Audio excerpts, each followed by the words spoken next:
Today's webinar is Non-Traditional Purge and Trap Applications, presented by Jake Rebholz. And we will be taking questions at the end of the presentation, so feel free to submit your questions throughout, and we will address them at the end.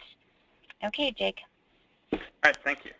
Good morning, everyone. Again, my name is Jacob Rebholz. I'm an applications chemist here at Teledyne Tekmar, and today we're going to go over non-traditional purge and trap applications. So just a quick outline of topics. First, I'm going to start with a quick overview of our Purge and Trap 101 series. We're going to discuss what is Purge and Trap and why do we use it. And then we're going to move into a quick refresher on 201, which covered method optimization, and then the standard methods. Most of those are going to be EPA methods. And then finally, we'll move into our non-traditional methods. And these are going to fall primarily into non-traditional environmental methods, and then food and beverage methods. And then finally, we'll finish up with questions. So first, let's start with just very briefly with Purge and Trap 101. Remembering that Purge and Trap uses a purge equilibrium theory. And this is the idea that compounds will migrate out of a liquid solution into a gaseous solution. And as long as we make sure that that gas solution is constantly swept away, we never reach equilibrium. So if we look at our static headspace example again, we have a certain concentration in the liquid portion and a certain concentration in the gas portion, and they've come to an equilibrium. However, if we're constantly removing this headspace through purging, we never allow that equilibrium to occur. And so we're constantly getting compounds moving from the water to the gas until we eventually strip all or nearly all of those compounds out of the liquid. So let's go over very briefly the stratum plumbing, and then we'll cover the atomics plumbing diagram. So these are going to be the two instruments that our talks today are going to focus on. So just remind everyone that we have our condensate trap here in the middle, and we have our analytical trap. And this is where we're going to actually absorb our compounds of interest. We have our sparger, and then we have our transfer line that's going to carry our sample to the GC for separation and detection. The atomics gets a little more complicated. Here we have our sampling syringe. Again, we still have our condensate trap, our analytical trap, and we have our sparger. But in addition, we have the option for an in-vial purge. And so that complicates the plumbing a little bit, but it's the same general idea. We still use the same condensate and analytical traps. Okay, so why do we need Purge and Trap? Purge and Trap gives us increased sensitivity. So instead of simply taking an aliquot of that water or taking a portion of that headspace, we can concentrate those compounds into a finite amount of gas that we then send over to the GC. Also, GCs don't tolerate water very well. So by purging and trapping and then drying that trap, we can eliminate the water while concentrating the compounds of interest. And then finally, we only bring over our volatile organics to the GC. We don't send any contaminants that may have been in the liquid sample, like if we were to do a liquid injection. So that brings us up to Purge and Trap 201. So here we're looking at method optimization. And what are the parameters that we can optimize? Well, we had covered condensate trap considerations. So how do we get rid of some of that water? We also do that through dry purge and desorb, and then finally bake. All of these would be how we control contamination and carryover, and then how we control water within our systems. When we're looking at soil purging, which some of the methods we'll get into later use the in-vial purge, we get some new issues, such new carryover issues come into play. There are some in-vial purge considerations. Your purge is not going to be quite as efficient in-vial as in the sparger. We have to decide if we want to do mixing and how much mixing our sample is going to need. And then we can also bring in methanol extraction. All of these that we covered in 201, how to select which parameters to use and optimize those to some extent. Okay, so in 201 we covered standard established U.S. Environmental Protection Agency methods. So we talked about 524.2, 524.3, 624, and the 8260 methods, both for liquid and soils analysis. Now, we talked about optimizing these methods, but let's keep in mind that these method parameters are predetermined. The methods tell you how much purge gas you have to use, how long you have to purge for, desorb temperatures, desorb times, things like that. Some methods, such as 524.3, offer ranges, but still give a recommended setting for each of those parameters. And the reasons they do this is to offer standardization across all laboratories across the country so that drinking water or wastewater will meet a certain criteria no matter where you are. And then these methods are backed up by years and countless millions of samples that have been run. So these parameters are well understood, well constrained, and these methods work really well. This moves us into our Purge and Trap 301. So now we're going to talk about non-traditional Purge and Trap applications. And what does that mean for us? First, that means that many of these methods have little or no government-mandated methodology for those analyses. For instance, when we're looking at mold and odor analysis, and we get into some of the other environmental contaminants that don't fall on traditional EPA method lists, there's little regulation there as to how to go about doing those. So we have to develop our own methods.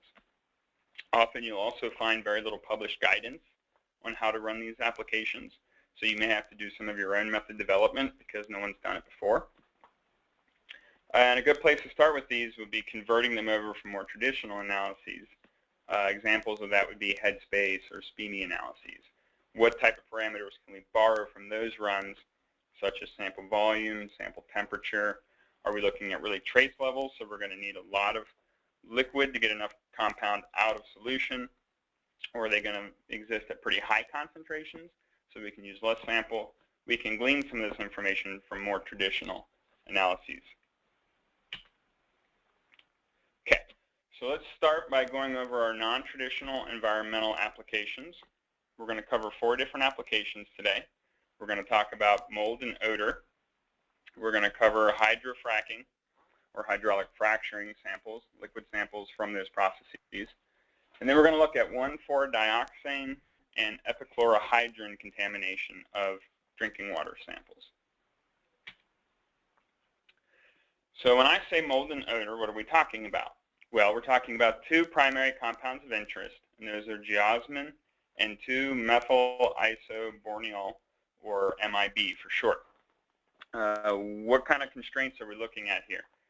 So these 2 contribute to the musty smell of finished drinking water. While they do not pose a human health risk, we have an extremely low odor threshold to these compounds, which means when people smell that musty, kind of moldy smell in their water, they assume that that means the water's not safe, right? You pour a glass of water out of your tap, you expect it to smell ideally like nothing, crisp, clean water, not have kind of a moldy smell to it. So this means we have to get really low concentration detections because we have such a low odor threshold for these compounds. That's further complicated by the fact that these do not purge very well. So these are going to bring some very special considerations into how we're going to set up these applications. Okay, so for the method development for this analysis, we're going to focus on 3 main areas. First is going to be how can we improve our purge efficiency. And then we're going to look at how do we optimize our sample introduction into the GC itself. So once we've concentrated our mold and odor compounds onto the trap, now how are we going to introduce them? And then finally, we're going to look at how can we get the most out of our mass spec to get the sensitivity that we need. All right, so for purge efficiency, there's 3 main things that control purge efficiency. That's going to be our sample volume. So how much compound are we going to start with? The amount of time that we purge. How long are we going to bubble our purge gas through that liquid to strip out our compounds of interest? And then our purge flow, which combined with purge time is going to give us the total amount of purge gas that we use. So obviously more purge gas, as we covered in 101, is going to strip out more compound. Excuse me, there we go. I'm not sure what happened there. However, we're also going to strip out more water, and so with compounds like geosmin and MIB that have poor purging efficiencies, we're going to remove a lot of water at the same time, so we're going to have to address that as well. And then finally, we have a matrix interference here, where by adding salt, we can help release that geosmin and MIB And so in this case, we use 10% weight by volume. So on the optimizing sample introduction side of things, we're going to look at 3 different techniques. We're going to look at cryo focusing, which, again, briefly we had talked about in 101, but that's simply as we desorb off the trap, refocusing that band of compounds using a cold trap to retighten that band up before sending it to the GC. We're going to look at a splitless injection, or a typical environmental lab setup injection, where we can set a split ratio to help blow off some of that water. So this is going to help us account for some of our water issues that we may run into. And then third, but not least of all, we're going to look at direct on column, and this is plumbing our Purge and Trap concentrator directly to our GC column, bypassing our inlet altogether. And then just want to take a quick moment to point out that your trap selection is also going to play a big role in both your purging efficiency, how much compound you can collect, and sample introduction into the GC. So making sure that you have that, and then you can quickly desorb it and send it on. And so in this case, we used a 10x trap and number 1A trap. Okay, so let's start by looking at our purge efficiency. Here are the purge and trap parameters for our splitless, and our direct on-column injections. And I'd like to draw your attention in particular to the purge time and the purge flow. So we used a 10-minute purge at 100 mils per minute. So it was a very aggressive purge, the idea being strip out as much as possible. We also used a 25 mil sample volume here. And so again, the idea is it doesn't purge very well, but let's start with as much compound as possible, however much is dissolved in 25 mils, and then let's purge it as aggressively as we can to get as much of that out as possible. We then dealt with the water by doing a 5-minute dry purge, which again is a very aggressive dry purge, but that was to help remove some of that water that we definitely picked up during 100 mil per minute purge flow for 10 minutes. Optimizing sample introduction, we also have the cryo focusing injection, and so here I'd like to draw your attention to the cryo focusing parameters. So we used a focus temperature of a minus 100 degrees Celsius. So what that's going to do is everything that comes into that trap, that cryo focusing trap, is going to be caught there. And then when it comes time for injection, we'll then heat it up to 200 to revolatize all that material and send it on to the GC. So that allows us to tighten up that sample band. And just for those of you who may not have seen the 101 or may have forgotten exactly how these 2 techniques work, on the left here we have a cryo focuser. So you can see here's our cryo focusing trap. This is the part that's cooled at minus 200 C. Collects all of that, all the compounds coming off of the analytical trap, and then when it's heated, those compounds revolatize and are sent off through the transfer line to the GC for separation and detection. On the right, we have direct on column, and here you'll see that we have an external pressure regulator, which is regulating our carrier gas that goes through our transfer line into the concentrator through the analytical trap. And this diagram's a little deceiving, but on the way back, we bypass the injector altogether and we go straight onto the column. So that's direct on-column injection. Okay. Finally, we want to optimize our mass spec sensitivity, and in this case, the way we're going to do that is by using the SIM mode, or single ion monitoring mode. Excuse me. So here we're looking specifically at ions 95, 107, 108, 112, 125, and 126. So by focusing in on those select ions in the time frames, in the windows where we anticipate those compounds coming out, we can ignore some of the other contaminations such as water that's coming through the system. We don't have the mass spec collecting data. We're not paying attention to that. It goes through without affecting our sensitivity. So let's get into some results. For the cryo focusing here, we can see that our calibration curves look excellent. For Jasmine and MIB, we had less than 10% RSD. Both curves were linear. We were able to see a 1 ppt spike level. Our MDL for both runs was around 0.1 to 0.2 ppt, which is excellent sensitivity.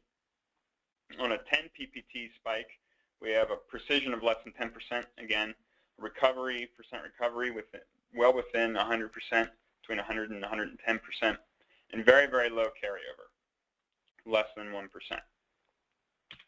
Looking at the splitless injection, we actually see that our calibration curve RSDs are less than 5%. So again, excellent calibrations, a little better, a little tighter this time. Our MDLs are similar, again, 0.1 to 0.2 range. Our precision and accuracy on our 10 ppt is very similar, and recovery is excellent. A little more carryover on Jasmine, again, not terribly significant. Finally, the direct on-column injection. Again, excellent calibrations, less than 10%.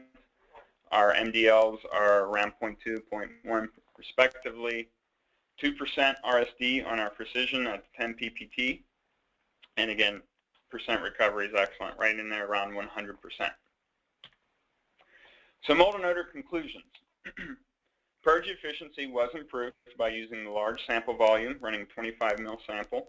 The addition of salt and adequate moisture control helped us get enough Jasmine and MIB out of solution, trap it, and move it to the GC. All three injection methods performed well. They all had excellent calibrations, excellent low-end sensitivity, excellent carryover. In this case, I would recommend the splitless because it's a more traditional injection method, lines up with other techniques that are going on in the same labs. So typically environmental labs will also be looking at 524.3 or maybe a wastewater method. Here you wouldn't have to switch your inlet configuration. You could just use the same splitless injection method that you use for all of your analyses. And then finally, the sim mode helped contribute to that excellent sensitivity with our detection limits being below 0.25 ppt for both compounds. So let's compare this briefly to SPME, which is another method. So SPME is solid phase microextraction. It's another common method for mold and odor analyses. My apologies. And the way this works is a fiber that is held in the gas phase, in the headspace of a vial.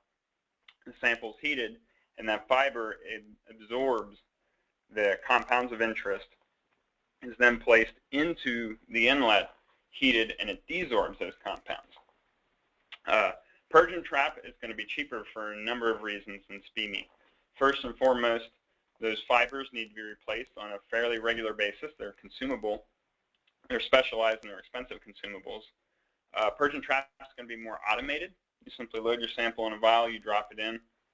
It's going to do all the purging, cleanup, move everything on its own. We have a shorter sample preparation and run time.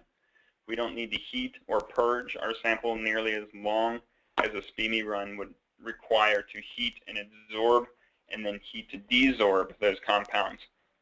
And we have greater system flexibility. We can use the same Purge and Trap system to run our drinking water analysis, our wastewater analysis, our mold and odor analysis, some of our other non-traditional environmental methods we're going to get into, and our food and beverage methods.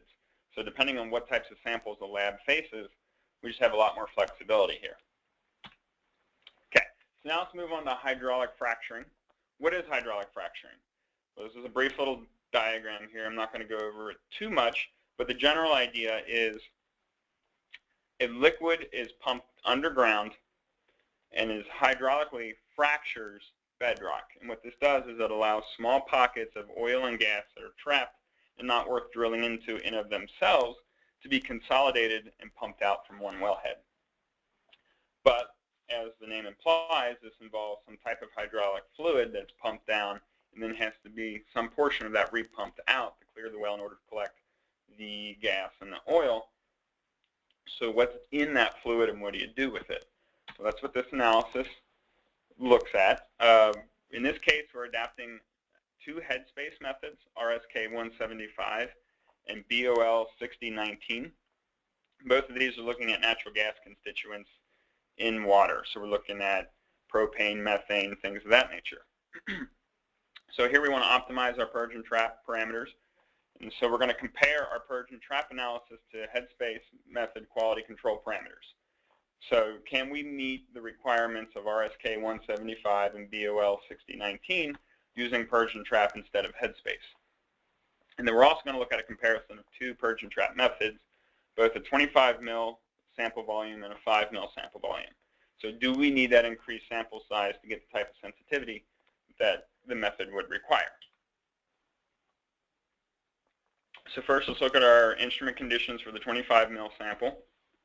Here we're using an FID coupled to a GC. So 20:1 split ratio. It's going to help us with our water management a little bit.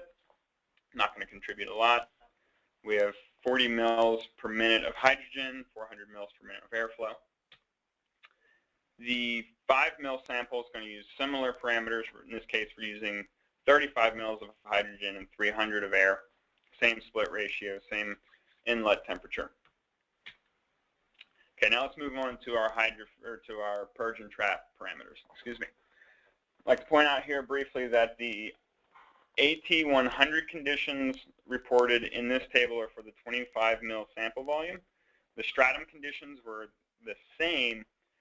The Aquatech conditions obviously were different for the 5 mil sample, but that's really exclusively in the transfer times, loop fill times, pressurized times, those sorts of things. So just all the parameters associated with a 5 mil sample versus a 25 mil sample. As far as number of bake rinses, water temperature, those parameters remain the same between the two. So here we're going to see that we did a relatively short purge, 1.5 minutes, with natural gas samples. These compounds like to be in the gaseous phase. They're going to purge very easily. So we use 1.5 minute purge time, 20 mils per minute. Very conservative purge here. So we don't need a lot of moisture control. In fact, in this case, using a dry purge might actually push our target compounds off the trap a little too easily. So we're not going to use a dry purge in this case. All right, so let's get to some results here. For our calibration range, ranged between 20 to 40 methane. FE went a little higher, so between 60 and almost 300 ppm. But our relative response factors are excellent for all 4 compounds of interest. Our percent RSDs are all right around or just over 10%. And we have excellent method detection limits here on the 25 mil sample, so right around 10 ppb. For the 5 mil sample, again, we see excellent results on calibrations. Similar calibration ranges. Looking at our R-squared values for linearity is nearly or actually at 1. Our relative standard deviations are below 5 for ethane and methane. Ethane and propane, again, right around 10, just a little over 10. Method detection limits excellent, and our carryover here is very nice, well below 0.1%. So what are our conclusions on hydraulic fracturing? Using Purge and Trap, we were able to meet the quality control parameters of the headspace methods. In this case, the system was fully automated. Simply collect your water sample in your 40 ml vial, headspace free, and then the Aquatech 100 and Stratum do the rest. As far as pulling out sample volumes, purging, trapping, sending over to the GC, whereas in headspace you would have to measure out an aliquot of that sample into a vial, then put it on your headspace analyzer. And then finally, this analysis allowed us to utilize equipment that most environmental labs already own and are familiar with. Most, if not all environmental labs have Purge and Trap concentrators. Not all environmental labs necessarily have headspace analyzers or use them in any other types of analyses. So this brings us to 1,4-dioxane in drinking water. 1,4-dioxane is a solvent that's used in some industrial applications. It can be found in drinking water. It's difficult to analyze because, again, we're looking at a poor purge efficiency with this compound. So we're going to compare our 2 separate methods here, being a 25 ml sample and a 5 ml sample. So here are our GC parameters for our 25 ml sample. See, we're using DB624 column, 30:1 split ratio to help deal with some of that water. And we're looking at a SIM analysis here. So we're using primary ions 88 and 76 for 1,4-dioxane, And our secondary ions are going to be 58 and 57. We're going to monitor for those 4 ions. Here's our purge and trap parameters. So we're using a 5-minute purge at 100 mils per minute. So aggressive flow, relatively short purge time. That's going to allow us to keep our sample run time to a minimum. And then we're going to use a minute of dry purge at 200 mils per minute to help dry off some of that moisture that we're going to be pulling out of that 25 mil sample. Now looking at our 5 mil sample, again we're going to monitor the same 4 ions on the mass spec using the same column, same conditions here. For the atomics water parameters, now for the 5 mil, we're looking at a purge time of 5 minutes, again in a purge flow of 100 mils per minute, 200 mils per minute dry purge for 1 minute. Okay, so what are our results? In our 25 mil samples, we were able to get excellent calibration results. We had precision and accuracy around 10% or better. Our MDLs for 1,4-dioxane below 0.5, and at a calibration that is perfectly linear, nearly perfectly linear, with a standard deviation of less than 10. Again, so excellent calibration, very linear, and excellent sensitivity, or MDLs below 1 ppb for 1,4-dioxane. So conclusions here, excellent sensitivity in either sample volume. My apologies, let me mention here that this was for the 5 mil. Didn't actually say that. Okay, so excellent sensitivity for either sample volume. So that means we can switch between a 524.3 method using a 5 mil sample volume to our 1,4-dioxane without having to change our sparger. Or if your lab's running 524.2 and you're using a 25 mil sparger, you can still run your 1,4-dioxane using 25 mils and get the same or nearly the same results. And then again, using SIM is going to give us greater sensitivity than full scan, while also tuning out those interferences that might exist in our samples. Finally, that brings us to epichlorohydrin. Epichlorohydrin is a precursor chemical for many household products. It shows up in paper, several types of plastics, insecticides, paints, and varnishes. In finished drinking water, it can react with chlorine to produce 3-monochloro propane 1,2-diol, which is a known carcinogen. And for that reason, it's regulated by the European normative 9883 EC regulation, which gives a maximum level of 0.1 ppb in finished drinking water. Okay, so our instrumental conditions here. Again, we're going to use a SIM analysis so that we can get low detection limits. We're looking at ions 57, 49, and 62.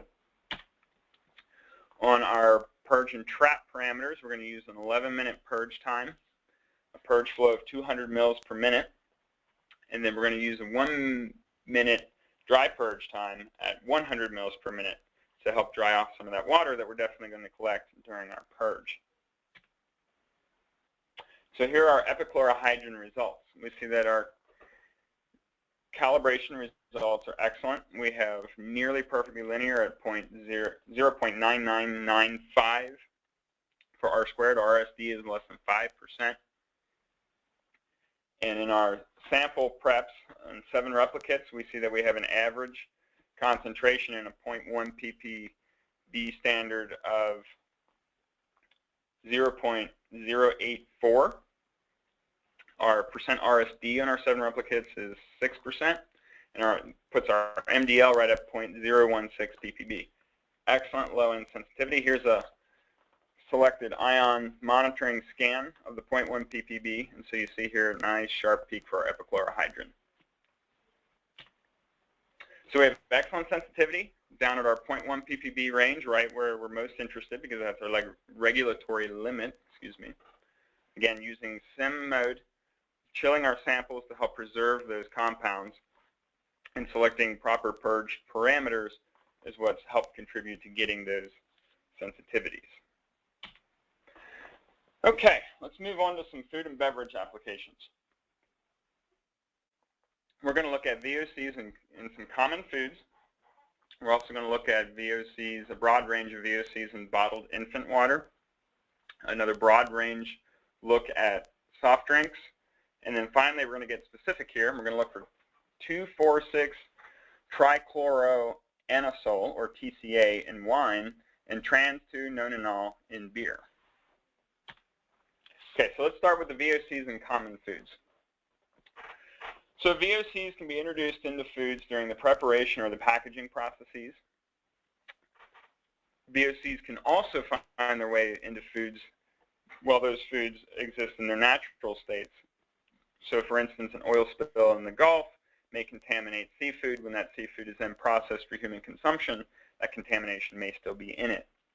Similarly, plants such as corn, soybeans, pick up things from their environment that can be carried over into our finished food products. So these can cause all the same types of health problems that we see in our drinking water or in the air that we breathe. Primarily, many of these compounds are carcinogenic.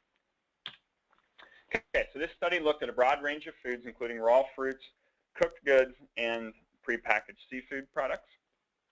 We're going to utilize the atomic soil method, and we're going to utilize the EPA 8260 calibration list, which is a nice broad list of compounds. And we're also going to use a K-trap here, Vocarb 3000. The reason we're using the soil method is to deal with any potential interferences with our matrix. So by using very non-traditional items here, such as apples, cheeseburgers, things like that, there's all types of fats, sugars, those sorts of things that could be introduced into the sparger that may stick, carry over, or may interfere with some of that purging efficiency. And so by keeping all of that in the vial, we start clean and fresh with each next sample instead of carrying that through our entire liquid pathway. Okay, so what kind of foods are we going to look at here? We're looking at oranges, apples, some baby food products like bananas and peaches, green beans, some pre-cooked processed foods such as chicken nuggets, cheeseburgers, fries, hard-boiled eggs, cold pre-packaged foods such as bologna, salami, cheese, tuna, and salmon. Those are going to be our ocean fishes that may pick up several types of contamination from oil spills, pollution, things of that nature. Okay, so our instrumental conditions here.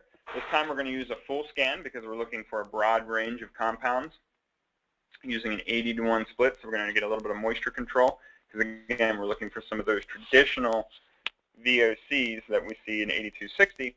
So we're going to use very similar parameters that we'd use in an 8260 run. And the same is going to hold true here for our purge and trap conditions. Again, very similar to what you might see for a typical 8260 run. Okay, so let's get into some results here. So some of these numbers might initially look kind of scary. Almost 50 ppb of 2-butanone in salami, for instance. 563 ppb carbon disulfide in bologna. Now, that's above our calibration range, which stopped about 200 ppb, so that's an estimate. But we're going to see some pretty high numbers here. But the important thing to note here is that these roughly 6 compounds kept showing up over and over through several different products, and some of them at what would be seemingly alarmingly high rates. So let's look at some chromatograms here. We see very nice sharp peaks, for instance, in an apple sample. And then here in baby food in particular, we have quite a few things going on. All of these may seem alarming at first, but we found that all of these things are below the contamination limits, the accepted ranges for these things within prepackaged processed foods. We got an excellent sensitivity with our in-vial purge, in particular with using some of these non-traditional matrix, such as French fries, cheeseburgers. These things are not that you would typically do a purge and trap analysis on. Despite that, we're still able to get an excellent sensitivity across the full range of the 8260 calibration list. Okay, so let's look at VOCs in bottled infant water. So municipal drinking water is regulated by the US EPA, but bottled water, such as those that are marketed for general consumption and specialty waters marketed for infant consumption, are regulated by the FDA, which has some less stringent testing requirements both in the frequency of testing and how transparent those tests need to be. Drinking plants, for instance, publish their results on a regular basis for the public to see because it's the public's water. When you're purchasing a product, those numbers aren't always made available to you.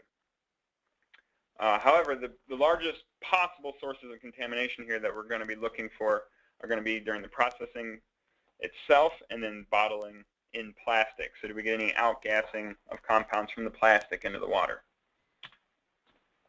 Okay, so again, we're going to use full scan mode because we're going to be looking for a broad range of volatiles in our water here. We're going to utilize EPA method 524.2. So that means we're going to be using 25 ml sample volume, and we're going to use a number 9 trap. So our instrument conditions, again, we're using a full scan mode, running an 80-to-1 split to help deal with some of that water that we're definitely going to get out of our 25 ml sample. For our Aquatech 100 parameters, again, pretty traditional here. We're looking at 11-minute purge, 40 mils per minute. We have no dry purge in this case. But again, pretty typical method parameters for Purge and Trap. So here's our results. As you see, for the 524.2 run, we saw virtually nothing, just our internal standards and surrogate standards.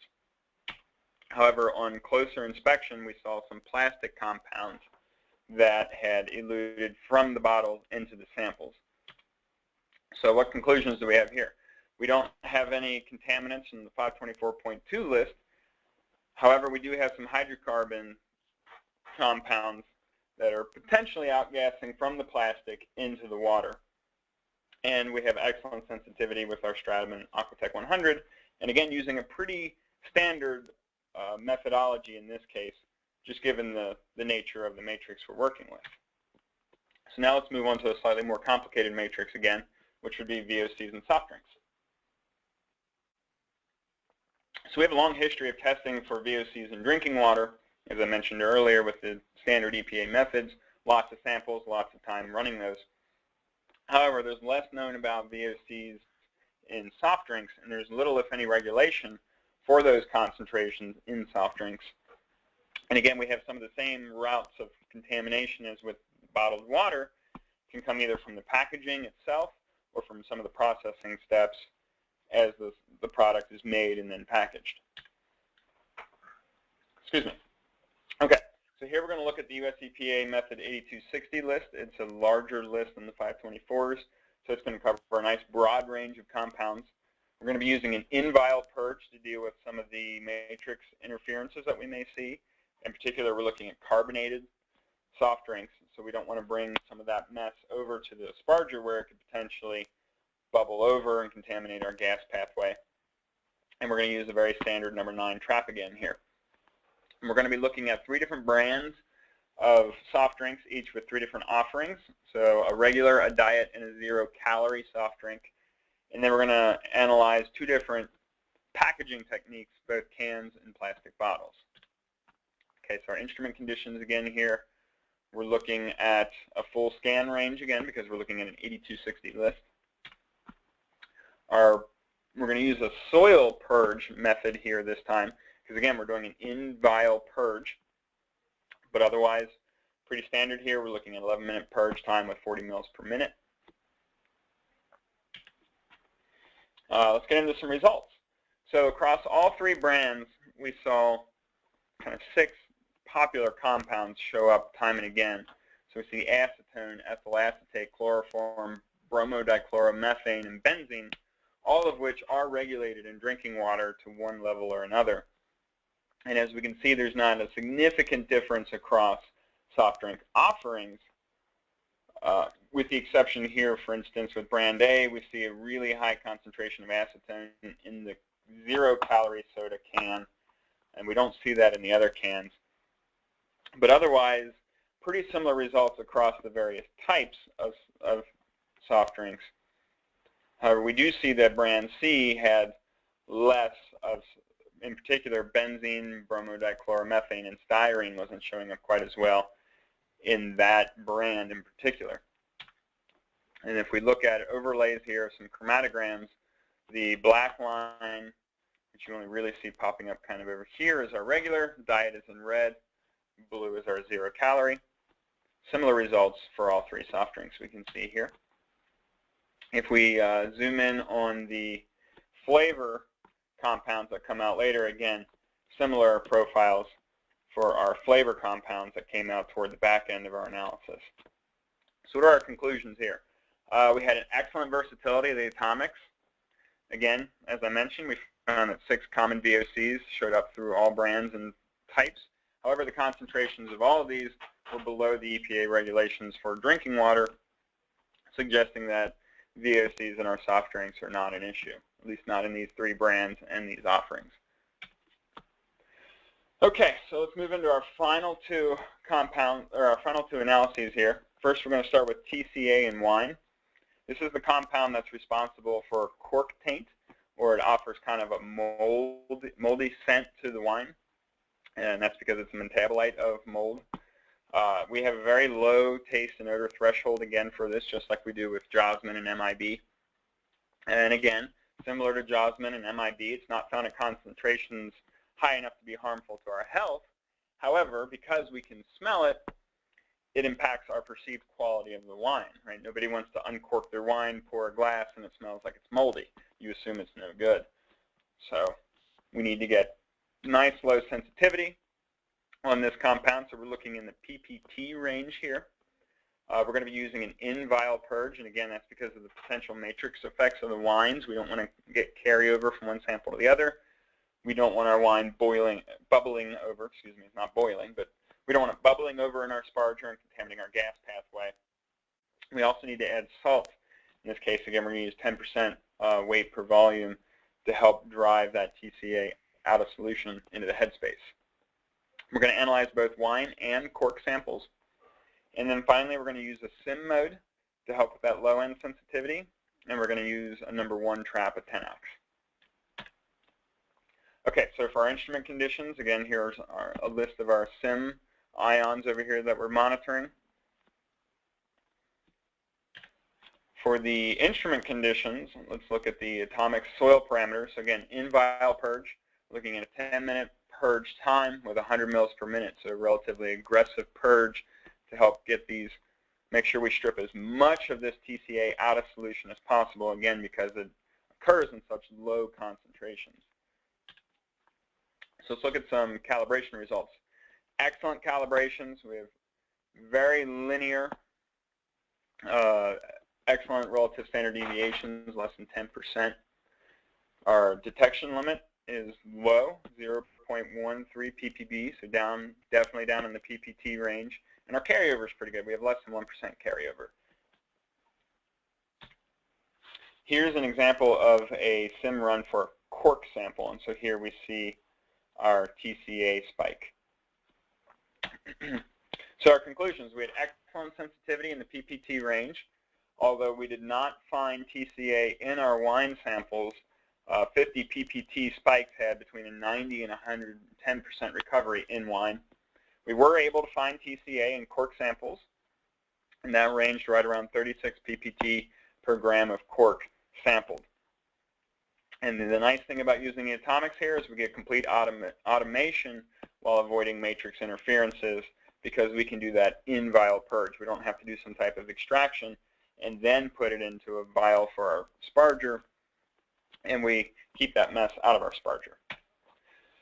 Okay, last but not least, let's go over trans 2-nonanol in beer. This is one of the flavor compounds that contributes to stale beer taste. So as we start to get trans 2-nonanol showing up, our beer starts to taste like it's going bad. Again, we need low-level analysis because we can detect it at low levels. Not a health concern at the concentrations that typically exist in beer. But again, if you can taste it, you don't like the taste of your beer, you dump it out. You maybe don't buy that beer brand again. Okay, for matrix interferences here, again, we're going to look at particularly carbonation in the beer. So we're going to be doing an in-vial purge yet again. So we're using a soil method here. Again, we're using a 10x and 1A trap. We're going to add salt to our sample to help improve the purge, excuse me. In this case, 6 grams into a 10 ml sample. And we analyzed 5 lots of a commercially available lager for this experiment. Okay, so our instrument conditions. In this case, again, we're doing a sim mode to help with that sensitivity. For our atomics conditions, we see here that we're using a 10-minute purge, at 25 mils per minute, so not quite as aggressive of a purge in this case. Very short dry purge time, just try to help move some of that moisture off that trap before we desorb. So here's our results. In the 5 separate lots of beer that we analyzed, we were able to detect our trans 2-nonanol. In all cases, less than 1 ppb, and in some cases less than 0.082 ppb. Here's an example of a sim run for trans 2-nonanol here, and then here's with a matrix spike. So we can see that we do have a small portion of trans 2-nonanol in our samples. So what are our conclusions here? Again, we're getting excellent low-end sensitivity into that mid parts per trillion range, and that's by using both an in-vial purge to take care of some of those matrix interferences, the addition of salt, and using a sim method in order to get that nice low-end sensitivity. We overcame those matrix interferences that were mentioned previously, and we were able to maintain, again, the versatility of our multi-matrix sample prep system. So we could follow our trans 2-nonanol analysis with a drinking water analysis without having to make any changes other than maybe a quick trap change. Okay, so what are our broader conclusions for our Purge and Trap 301? So when you're developing a non-traditional method, when possible, we want to start with existing methods.